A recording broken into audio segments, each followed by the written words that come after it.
Y'all, I am loving this shirt I got from Etsy. It is the cutest. It has these positive affirmations on them, and they kind of go with the bun in my hair and my little red lipstick. So I am really excited. So I'm trying to knock my mic over. So, welcome to Notes from a Songbird podcast with yours truly, Myra DeShields Farrell. In today's episode, we're talking about something that we all need so desperately when it comes to singing, and that is stamina. Stamina is very important if you want longevity as a singer, and it's really critical that you understand what it takes to be able to leverage your voice, get it stronger, or get it consistent. So, finding that critical component of stamina is going to be very important because when you build vocal stamina, you have the physicality of singing. Your voice is not just talent. A lot of people think that the voice is, I was born with this gift and I have to nurture it, but you have to do other things as well. So you have to train it, you have to have endurance, you have to have body alignment. And I talk a lot about singing and using one's body as they sing. And forgive me if I rock in this chair because this chair is everything. My girlfriend, when she was pregnant, she would come to my house, and this is the chair she would sit in and rock, rock, rock, rock, rock her and the baby, and eventually baby will fall asleep because that constant rocking was everything. Notice that I'm wearing a scarf around my neck because today the air is pouring down from my ceiling and it's cool in here. So remember, I talk about anytime you see drafty areas, you want to cover that chest, that neck region. So it's very critical that when there's a draft, you cover up, especially when you know you have to embark on singing in the next couple of days or, a week, whatever. You just know you have to make sure you're covering your throat. Have you ever sung beautifully, but by the third song, your voice said, child, stop playing. I'm done. It's not a lack of talent, y'all. That's called a lack of stamina. And y'all know that I believe in having my notes here so I can make sure that the conversation flows and that the ideas flow as well and they're concise. So I want you to think of singing as athletic. Singing requires physicality. It requires you to be in control of your breath. That means when we say breath control, we're talking about your lungs and your diaphragm, okay? Your diaphragm is really important to being able to leverage core strength in that midsection of your stomach area. So a lot of times your posture has to be aligned, that core strength has to be there, and people will compare singers to athletes because I want you to know as a singer, you become an athlete. And people say, oh, wait a minute, what?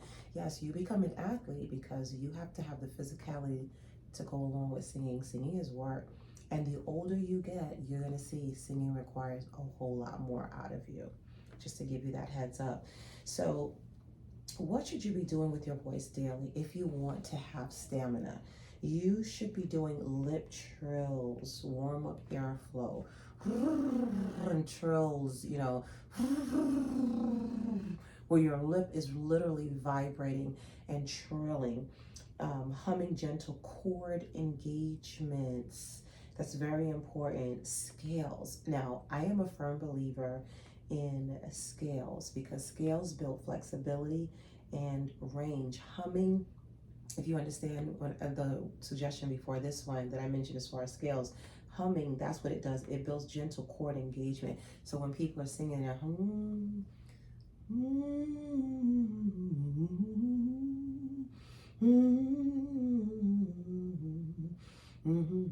you see me humming, I'm not moving my lips at all.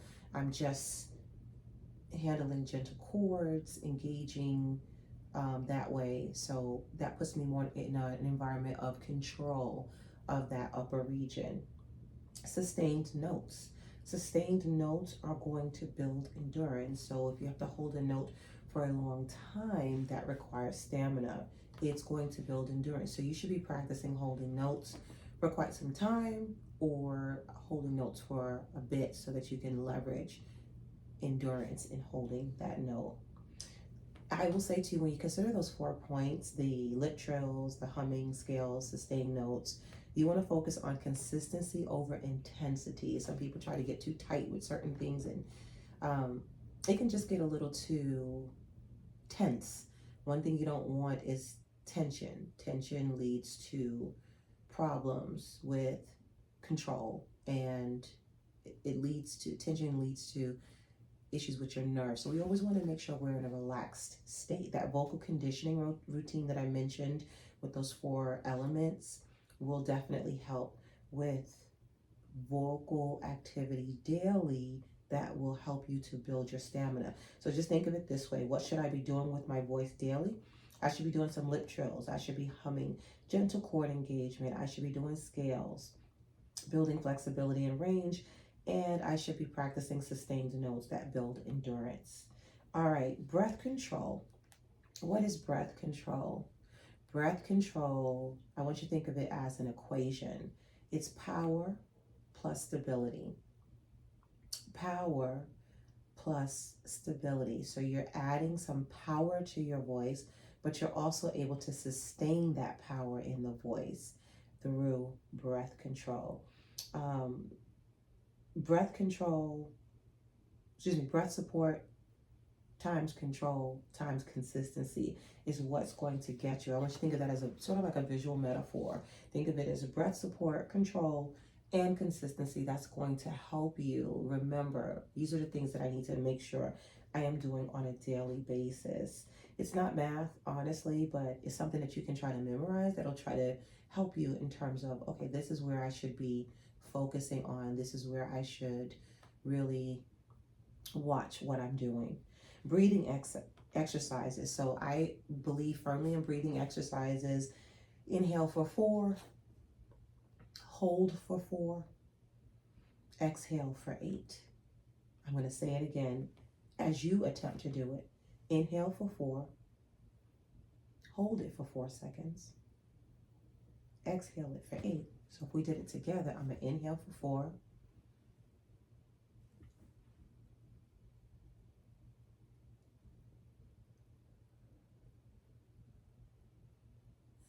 if you do that exercise, and the reason why you saw me doing this, I was literally doing the beats like to count. If you do this exercise, you will see that when you release that air that you were holding for 4 seconds, there's something that happens there that you need power to be able to just release the air for 8 seconds.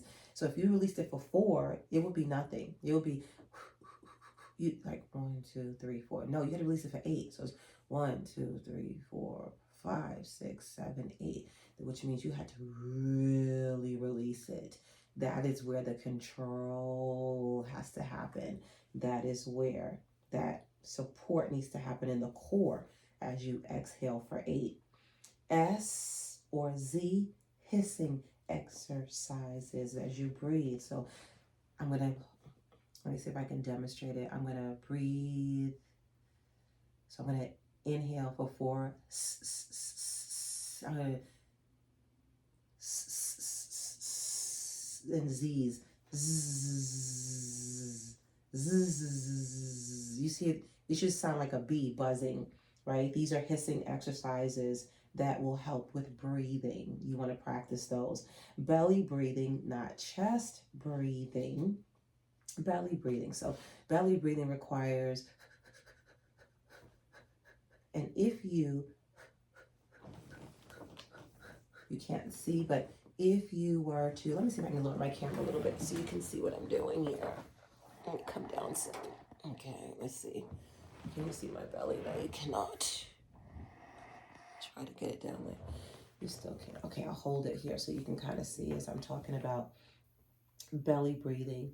Belly breathing requires, I'm going to use my hand so you can watch it. Belly breathing requires you to go in, out as you breathe. So you see that? You see my belly?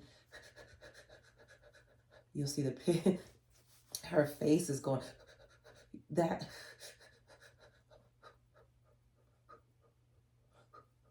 those type of exercises, I'm now building up my core, making my core stronger as I'm doing these particular exercises. For the sake of the video, I'm going to just leave this at this point within the video, so that way if I have to do any demos in this area, you can kind of see what I'm doing.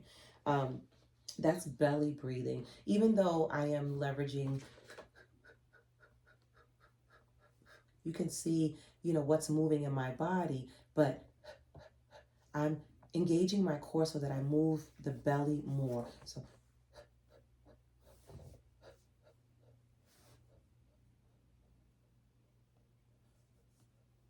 drop your shoulders. You see, you purposely saw this section going in and out. This is more of the belly control. The chest, if I don't press as hard, like if I don't put so much power into what I'm doing, then I can stay up in the chest area and maneuver up here. But you want it in here. Why here? Because that's where the diaphragm, that's where you get the control. And your diaphragm is very powerful in terms of sustaining air, holding air, packing air, so that if that core is engaged the way it's supposed to, I promise you, it's going to stabilize. You're going to be able to do some powerful things with the singing because all of this is strong in this area. So those are things to kind of think about, that belly breathing, not so much chest breathing. Then what you want to do after you've done a series of those exercises, right? And if you're not sure, go online and look up what some of those exercises are, and you'll see it demonstrated from people who are showing you. Don't go to anybody. Look up the person, see what their, you know, their followers, their technique, and its sound. Does it make sense? Can you understand it? Can you duplicate what they're saying and what they're showing you? And then you'll be able to leverage some of what you're seeing here that I demonstrated or talked about here. You want to strengthen the body for singing. Your core and body exercises. So I know I'm going to do this, y'all. You're going to be upset with me. You're going to say, no, I don't want to have to do physical exercise.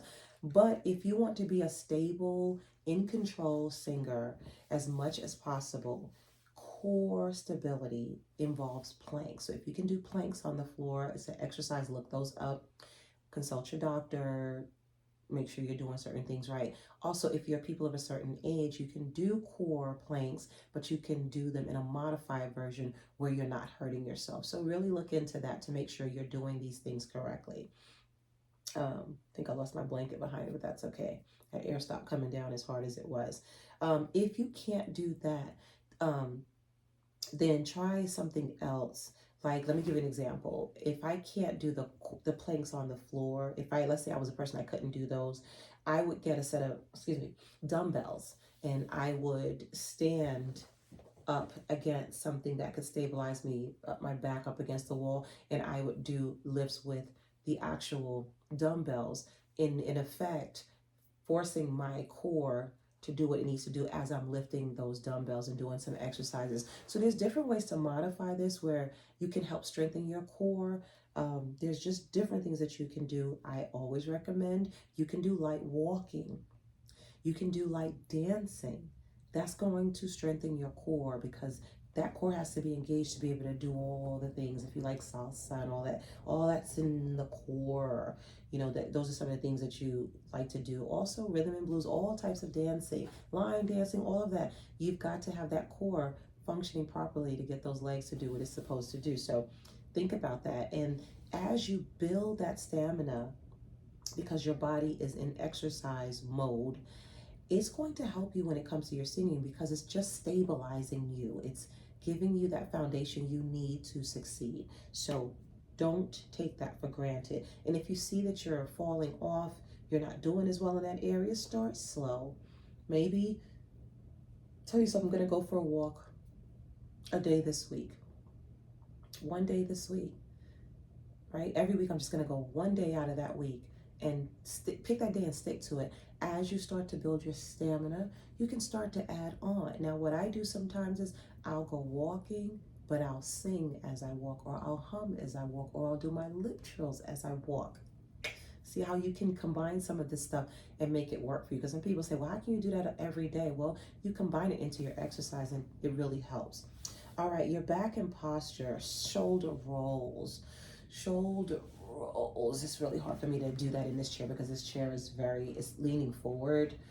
Even if I sat back, I would hit the back of the chair. But on a regular chair, you know, you can do some of these and just do some rolls. What does that force you to do? It's forcing me to engage this area right here. So as I roll back, I could tell you everywhere I'm feeling it. I'm feeling it in my back and I'm feeling it right in this area. So what's that going to keep doing as I keep doing these is going to strengthen my back and my posture.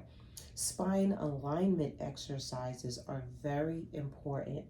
I would tell you to look those up online. The reason why is because you want to make sure you understand exactly what that looks like. But bad posture means your airflow is restricted. And if your airflow is restricted, you have a weaker tone. So this is why you definitely want to stretch before singing. Stretch before singing. That's why you do warm-ups. All of these things help you when it comes to the back and posture. People don't realize singing involves your back. I remember I went to a function where this phenomenal male singer was singing for a group, and he had some issues with his back, and he was in pain. You could see as he went to sing different notes, he would close his eyes, and you know, you could see him brace up before his notes, and he would apologize before the crowd to say, "Hey, listen, I'm not singing as well tonight because, you know, I've had some back injuries and so forth." That's certainly okay for somebody to say, especially if you see them in pain. But he loved the couple so much that it's sort of like he had wanted to dedicate a song to them, and they asked for him to be there. So it was his way of saying, I'm going to push through this. I thought it was very loving of him to do, and a beautiful gesture. But I'm going to tell y'all, he sang that song through the pain and all. But you could see he was in pain because he had to engage his back muscles or his back in order to sing the song. That was a song that required work, especially him using those parts of the body. And as a result, it was coming out that way is in terms of him having to engage his core to be able to brace himself to sing. So what does that tell you? That tells you that singing involves the back. And if the back isn't doing well, not functioning properly and so forth, it can lead to a weaker tone, it could lead to weaker notes, and it could affect one's stamina. So just something to think about. Now, endurance training for singers. Practice full songs, not just snippets. Oh, I love this. So what happens a lot of times is, and I'm not talking about when you're learning a song, so let's not get that twisted. We're talking about you can sing that song with the lyrics in front of you and you can follow it all the way through. You know it. Sing the whole song through. Why? That builds stamina, builds up stamina so that when it's time to sing that song all the way through, you know how to do it. What happens, or what could happen with someone, is that they stop singing the song and they forget how much stamina is needed for a song, and as a result, they start to falter because they did not keep it going. And then guess what? Sometimes they say, I don't even want to sing that song anymore. Why? Because it requires work, requires so much work. So you want to be careful with that. Gradually increase your session time. So what that means simply is, if I know I'm going to practice for maybe 15 minutes, I'm going to now add another 5 minutes onto that session, so that now I am not practicing a 15-minute session, I'm practicing a 20-minute session. Get comfortable with it. Once you're comfortable with it, you can add on to another 5 minutes or 2 minutes. Just some songs are not even 5 minutes in length. They could be 2 minutes in length, but add on gradually. Gradually build and see if you can sing all the way through a 15-minute segment. Now, for you that are starting off, don't do this. I'm talking about you do this when you get to a point where you know what you're doing, you feel more comfortable in your skin and what you're doing. As you get more comfortable, start building your stamina that way, because if you can build your vocal session as far as your length of the session, you are building your stamina, and eventually you're doing a set that you're not feeling so exhausted or overworked or out of it, or feeling like you don't have the power to do it, because now you have the stamina, but you've got to keep doing that. You've got to keep building on it. So as you continue to go further, keep adding on and keep building. Take intentional breaks. So don't overstrain. So let's say you are adding on to the session, but you feel somehow that day your voice is not 100%. No, you should not keep going. That's a day you may have to say, you know what, it's not in me today. You have to wait to build back up to start doing that again. Now, I'm going to tell you that in my storytelling moment, which I always like to provide, there was a time I had to sing multiple songs for a long set, and I was singing some heavy duty songs like Deborah Cox. I was singing Tina Marie, just some heavy duty stuff, and my stamina was tested.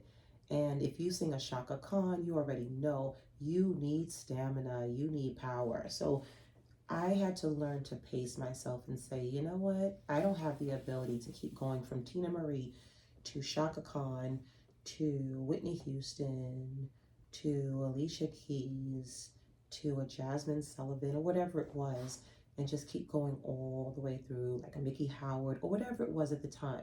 I had learned I had to pace myself. So honestly, do not forget that you have to pace yourself. If you do not, in my storytelling moment, I can tell you, your voice will give out long before you do, meaning you physically do. Your voice will have wear and tear on it, and people will be able to discern that. So you just want to be careful. Just think about that as you talk in terms of planning and your session singing and song choices that you pick. Pick songs where you have the stamina, where you've done all of the above, and now you see you have the stamina and you can continue. Don't pick songs that require so much work if you know you don't even have the stamina to do it. Because if you don't have the stamina, it's going to show. You can't come out full blaze and thinking you have stamina. All these things that I'm saying right now, you have to build up to. So this is going to take time. The one thing that people don't like to take is time. They want it now. They want the fruits of their labor now. But I'm telling you, honestly, that when you get to the point that you have practiced, you've rehearsed, you've been doing all the things you should, all of this starts to make sense to your body, to your vocals, to your stamina, to your brain, your muscle memory. All of it starts to kick in, and it becomes a car that's functioning and rolling on all cylinders, full of gas. So take the time to learn to do things the right way. Don't be in a hurry to get on stage. You want to get on stage when you know you are 100% ready. Let's talk about things to avoid. Do not yell, do not scream. So I recently was with a friend who was telling me she wanted to sing, and she's like a niece to me, I would say is the better way to put it. And she told me she was at a concert and she lost her voice, she was screaming, and then she was, telling me she wanted to go sing, and I was like, no, you don't want to do that, because they're both counterproductive. You want to sing after yelling, it's not going to work. It's not going to work. What you want to do is rest the voice. So you can't be yelling, you can't be screaming, you can't sing while sick. You cannot sing while you're sick. If you're coughing, the throat is scratchy and so forth, don't do that. Over singing without rest clearly is a problem. Do not do that. Do not over sing. People don't know what over singing is, but over singing is when you're practicing too hard, you're practicing too much. You have to know when to back off of those vocals, and trust me, your vocals will tell you. Whispering excessively. Some people think, oh, if I whisper, I'll save my voice, because I was losing my voice and I just have to. No, if you do that, you can actually strain the voice even more. So you don't want to whisper. Whispering does not save the voice. Let's talk about warm up and cool downs. These are non-negotiable. So before singing, you want to do gentle warm ups. Never jump into a song belting out those notes when you didn't warm up. You are putting tension in the voice. You are damaging because you are starting bad habits. Think of it this way. I have got to warm up that tea before I drink it. I've got to warm it up. So it's a gradual process. The same too with gentle warm-ups is gradual. You don't just jump in and all of a sudden the tea is warm. It's a gradual process, right? There has to be some heat applied under that pot or whatever for that tea to start to change its temperature. It's the same thing with the voice. After singing, I want you to do a light humming. So if you've gone full, you did a session, what have you, after singing, just I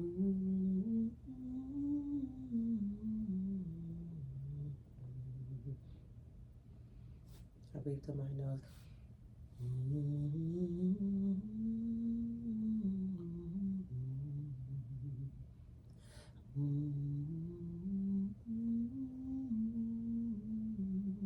However you want to do your humming, but make sure you do a light humming and then vocal cool down exercises. So very lightly coming down from where you were. So just being comfortable. Recognize what your warning signs are if you're starting to feel hoarse.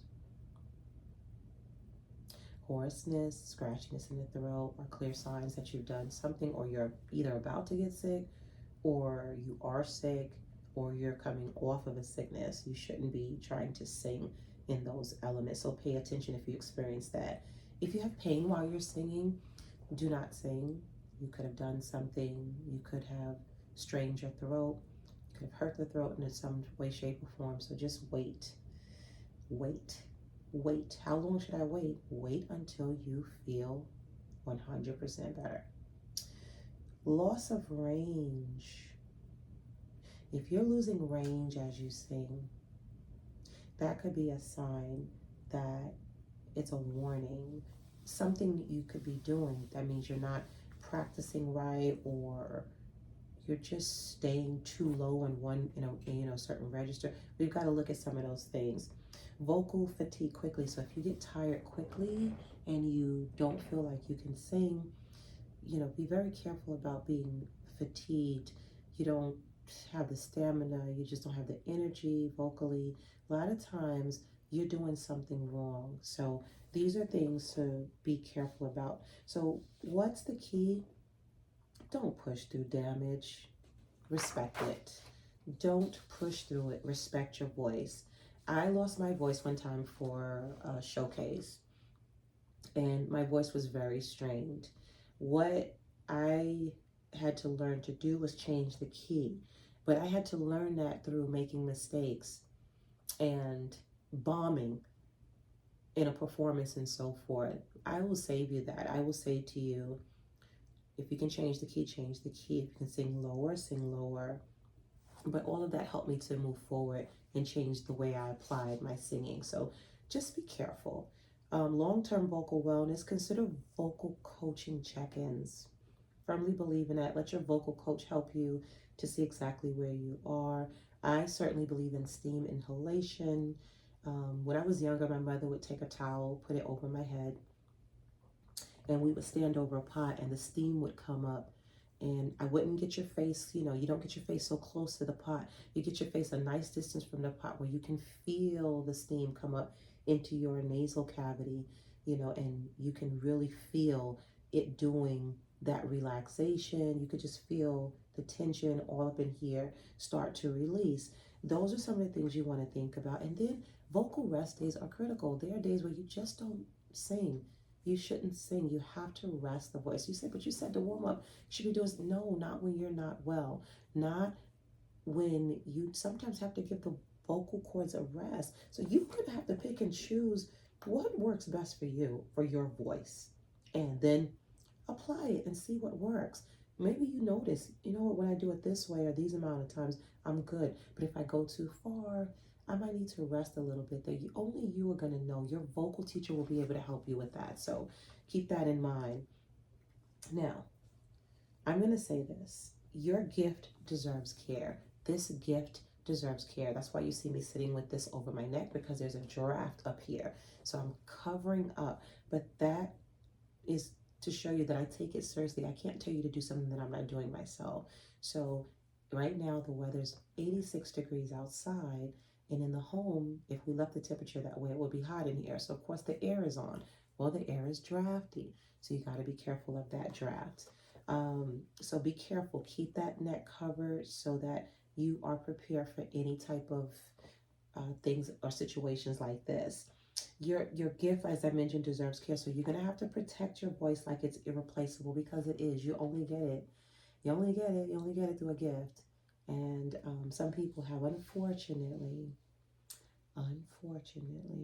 hurt themselves in not taking care of their voice. So I want to thank you for tuning in today to episode 14, which will really underscore the need to have vocal stamina. If you take the tips that were mentioned here and research them, I guarantee you are on your way to developing. And as you develop, you already know anyone who's practicing and developing, they're only going to get better. So I thank you for tuning in today. I hope this episode blessed you in some way. Share it, like it, subscribe, share it with someone who can really use it. If you know somebody who really wants to be a singer and they really could benefit from a lot of these tips, please share it with them. This information is completely free, and I guarantee you, if applied, it's only going to help you become better. I wish you the best in your endeavors and keep going. Love to see where some people are at in their journey or on their journey. Talk to you soon.